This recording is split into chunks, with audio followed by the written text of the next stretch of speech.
Your true she lu, your true she lo, vang chữ của bé she lu, your true she lu, your true she lo, vang chữ của bé she lu. Có yo ya lên từ cú yo nhà khó từ là bé công y đưa chữ y tu sa sa có yo nhà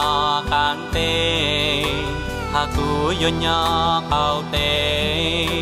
là bé yên nhà si dê đời vang chữ bên trong y tu chữ con y lung bê bê thâu y tu kê con y lu chê bê tha lê yua tao shi lu yua chu shi lu yua chu shi lu vang chữ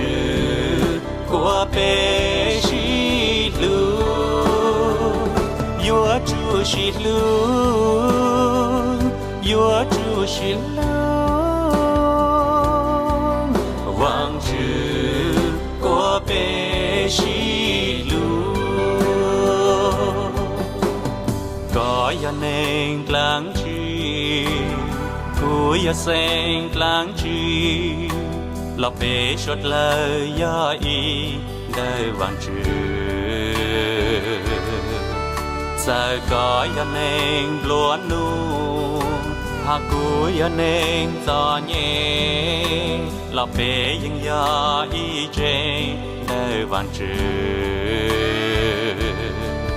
bên trong y tu chữ con y lung bê bê tàu y su kê con y lu chê bê sa lê yua tàu shi lu your true she lu, your true she lu, vang chữ của bé she lu, your true she lu, your true she lu.